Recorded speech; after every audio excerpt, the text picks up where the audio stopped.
We have used, thank you. We have used the word for our convenience. And so what happens is we miss out on what God really has for us because we oftentimes negate the path that he has taken to us. And so as I go down the journey, I don't like it because I see what's in front of me. But what you don't understand is what in front of you is to teach you a lesson, but it's giving you longevity for what's ahead of you. And we become so concentrated on what's in front of us that we miss the word that he spoke to us. And the word that he spoke to you wasn't for now. The word he spoke to you was for tomorrow. But for now, while you're in the process, give God praise knowing tomorrow's going to be better. Tomorrow is going to be better. And so in Hebrews chapter 1 verse 11 and verse 1, Paul says, now faith is. But we must understand what the word now is, not introducing faith. Walk with me for a minute, all my English students today. Would you step into my classroom for 1 second? I want to teach you the value of adjectives, nouns, and verbs. And parts of speech are important for a reason. Because it gives you more clarity. Thank you, Pastor. I believe I will. It gives you more clarity to the context of the text. And anytime you take a text out of context, you create a pretext in the mind of the hearer. And the reason we become frustrated with the context of the text is because we've learned it wrong for too many reasons. You can't ignore the comma. You can't ignore the semicolon. You can't ignore the period. The parts of speech are there to provide clarity to the text. And so now is not introducing faith, but now becomes an inevitable adjective that is connected to faith, which is now an unescapable noun, which is connected to the linking verb is, which takes out the doom of my despair and to the possibilities of my promise. In other words, what Paul was saying to the believer is, you already know who he is, but but what I need you to understand is how he works. Paul said you already know how good he is, but now I gotta show you how he gonna work for you. He said you already know him to be a healer, but now I'm gonna show you how he works. So Paul says your faith must mature to the dimensions where you aren't just resigning God based on what you've already seen, but you're releasing God to things that you have not seen yet. So how can I make this more? Come on, get your pens, get your pads, and I want you to write this down in the recesses of your mind. It is not enough to believe that God can do anything, because that still limits him to personal performance based on what he's already done. But we must believe in that God is everything. So even when he doesn't do anything I think he should be doing for me, it doesn't negate the fact that he is everything God needs. So when others are crying God hasn't done anything, you should be shouting because he's your everything. When others start to quit because God ain't moving for them, you ought to shout knowing that he's your everything. Tell your neighbor, God is my everything. Here it is. We get our English word faith from the word pistos, which means unshakable loyalty. And I grab on to my promise and I don't let it go until it takes me to my future.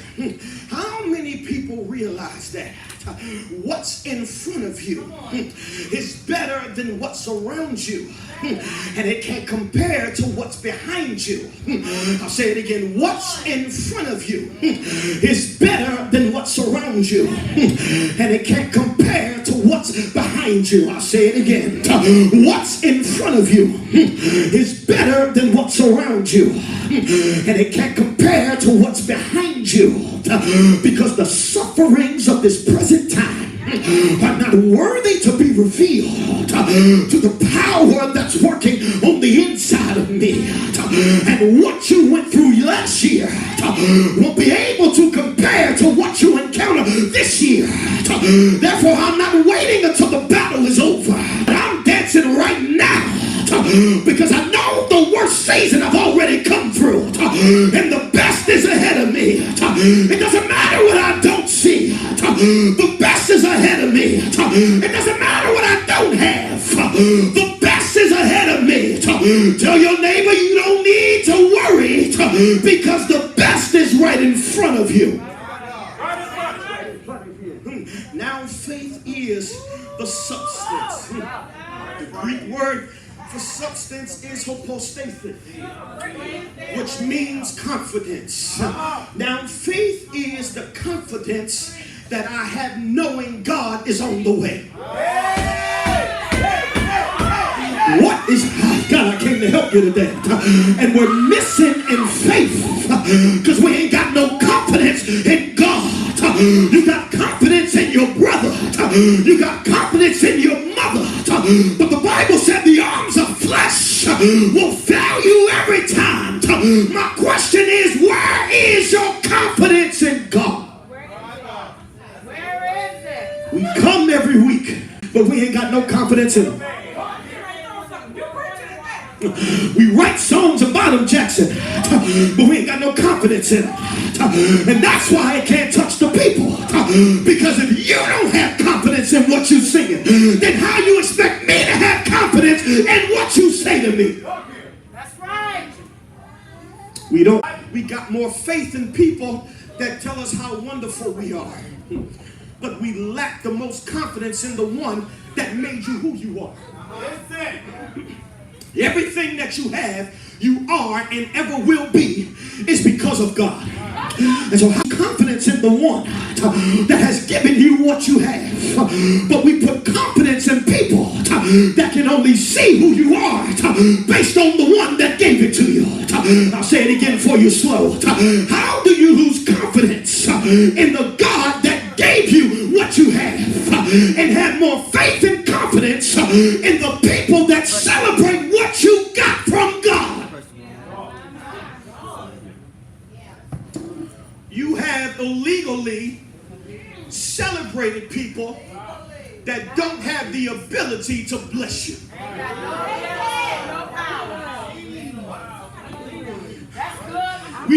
I told you I ain't coming down off the mountain. I promise you I ain't coming down. All the hell I went through last year, I ain't never coming down. How is it that the one that made you who you are, you got to make this make sense for me. This is what the kids say to me in school.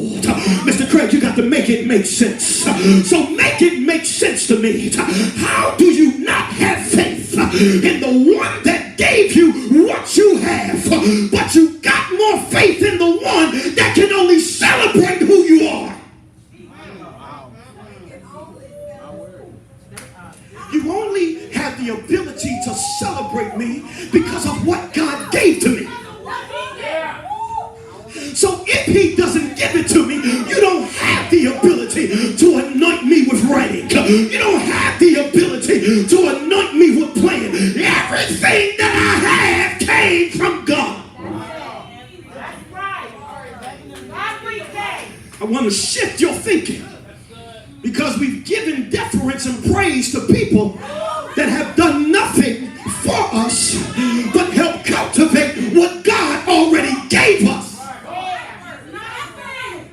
It didn't come from them. They cultivated what God gave you. And so yes, I thank you for helping me, but I cannot put you ahead of God because he gave it to me. It says now faith is the confidence that I have knowing God is on the way. Give me 10 minutes and I'm done. Go on, Doc. And it is the evidence of things not seen. Evidence is the context, which means the conviction or assurance of things not seen. Okay, here we go. You got to pay attention. In this text, we have an inevitable adjective, which is now, connected to the inescapable noun, which is faith, and to the linking verb is. And when you're trying to get, I'm going to say it again. I want you to pay attention. Jackson, take this and preach this somewhere. Watch this. In the text, we have an inevitable adjective, which is the word now.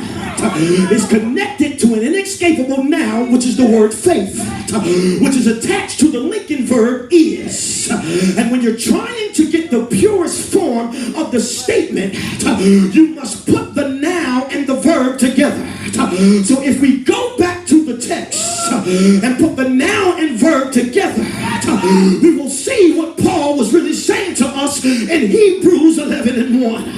Here it is. I have an inevitable adjective now. I have an escapable noun, faith. I got the linking verb is. My first noun is substance. My first prepositional phrase is of things hoped for. My second noun is evidence. My second prepositional phrase is of things not seen. So when I throw away the prepositional phrases and I modify my nouns and connect them to my linking verb, my noun and my adjective, this is what Paul was saying. Now faith is substance and evidence.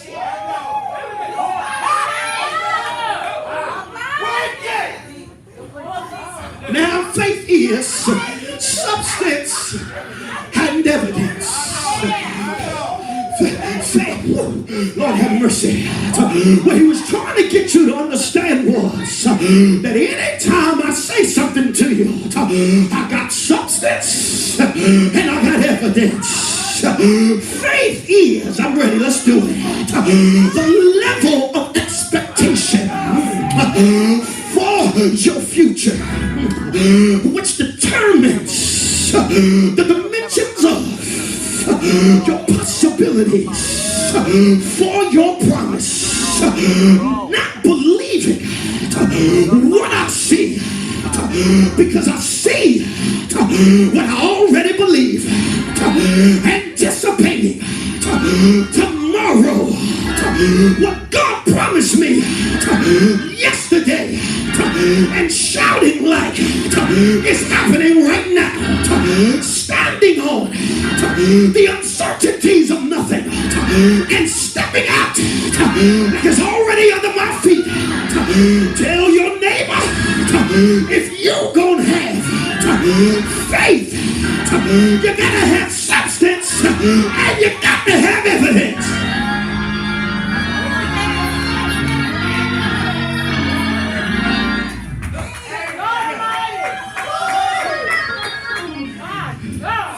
Paul now finds himself in the state of confusion.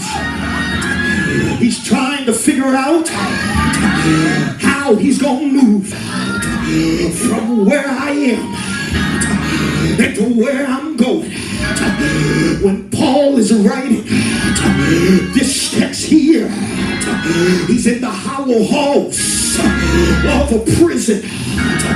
The only sunlight that he sees is coming through the gates that's attached to the prison. And in those times, the prisons weren't built on the hollow surface, but all the prisons were built underground. And so he's underground, giving a word, believing that he'll be on top one more day. He's underground, writing to the church, believing that he'll be on top one more time. He's underground, writing to the believers, hoping and wishing and praying that one day he'll be on top one more time. And the Bible says that when Paul got the words to him from the church, he began writing to the church that faith is the substance of things and the evidence of things not seen. Paul was only able to write this because he's writing to a church that he cannot see, but writing about a God that's always been there. Can I say this for my dreamers? You may not see it right now, but keep writing it because you got a God that's always been there for you. I know right now it's frustrating for you, but keep writing, believing that God is gonna do it for you. One more time. I know the last situation wiped your mind clean. I know your last experience brutally hurt you. I know that they said they would never leave you, and the moment that you needed them, their arms were gone, the phone call stopped, and the support was out the window. But I wonder how many Pauls I got, let's do it, here today that can say, if it had not been for the Lord on my side, I don't know where I'd be. I can't see it, but I know he's gonna do it. I can't touch it, but I know he's gonna do it. I haven't seen it yet, but I know he's working on it. And if God be for me, then who can be against me? What then shall we say to these things? That no matter what I've experienced, God has always been right by my side. No matter what I needed, God has been right by my side. Let's do it. He goes down and he's in the bottom of the prison. He finds a piece of paper. He tells the guard, give me a pencil, and he begins to write to the Hebrew church, and he tells them, no matter what happens, have faith, because faith is the substance of things hoped for, and the evidence of things not seen. If you got faith, you got to be able to follow. If you got faith, you got to be able to go after. If you got faith, you got to believe in the invisible. If you got faith, you got to know that all things work. If you got faith, you got to know that God is making everything happen in its own time.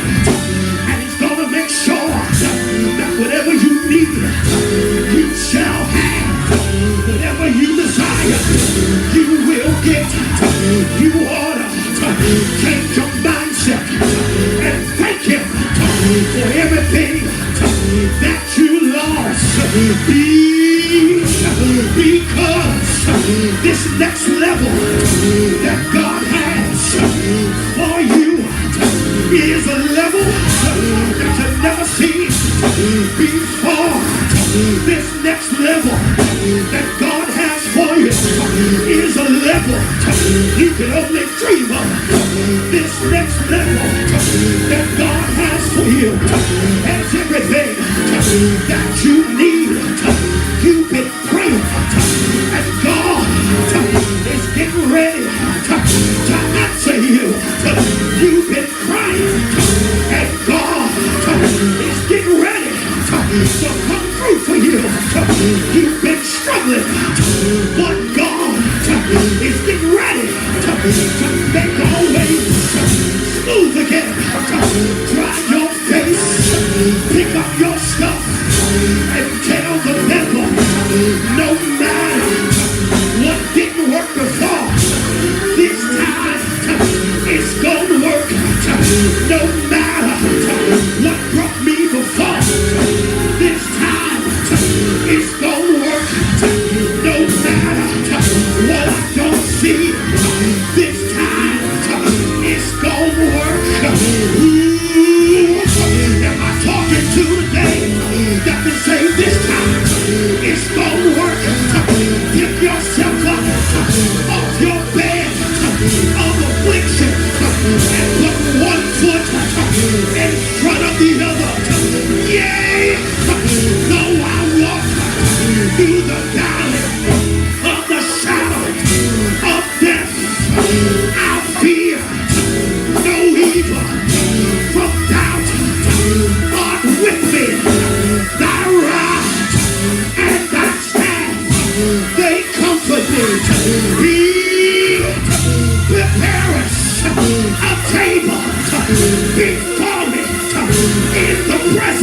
mercy shall follow me all the days of my life.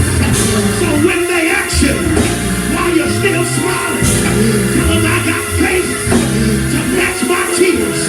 When they ask you how you're still dancing, tell them I got faith to match my disappointment.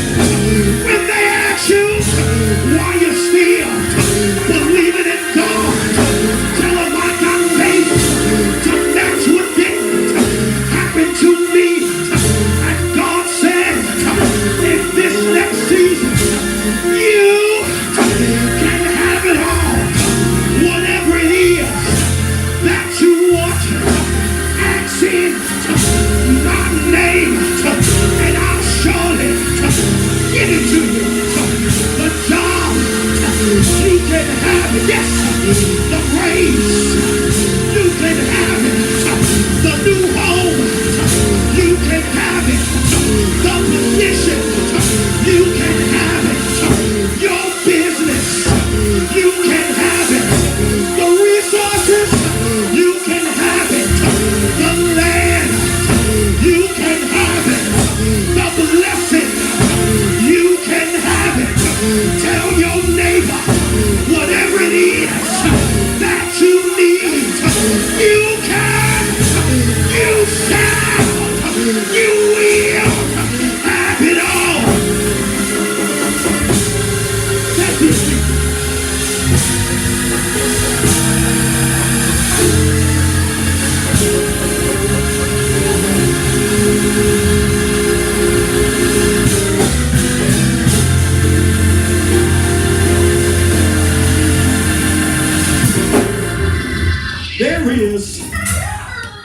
There is nothing that you need that you can't have. Nothing. There's nothing that you ask of the Lord that you can't have. The problem doesn't come from our prayer reaching God's ears. The problem doesn't even come from God responding and sending it down. The promise comes with our patience and process in the middle of it. And so what happens is we become upset, son, because I prayed 2 days ago and you did it for Steve, but you ain't did it for me yet.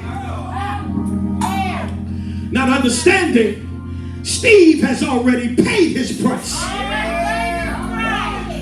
And Steve didn't ask me at the same time you asked me. But what's the sovereignty of God?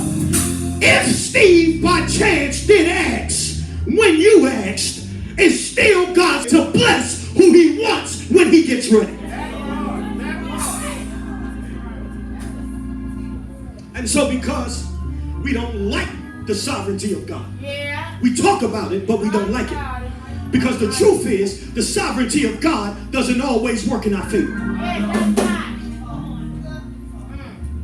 Because the sovereignty of God clearly describes that he can do what he wants.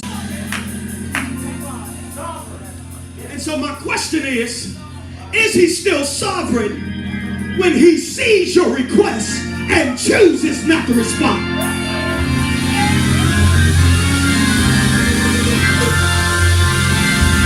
What is he when he doesn't respond to your request?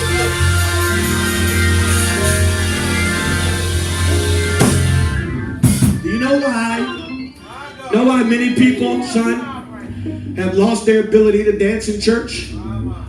Because they believe that dancing is going to get them an answer. And then when it doesn't happen, then they lose faith in God. But the Bible said that praise is comely to the upright. Which means if your heart is pure towards God, then I'm going to praise him whether he do something or he don't.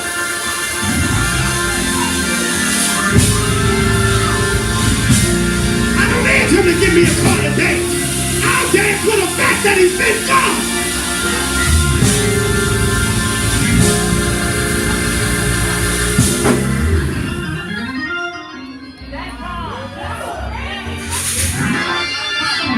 And so we come to church. Watch this. We come to church with unsolicited expectations. How can you put an expectation on somebody? Virtually. You're watching virtually. You're watching virtually.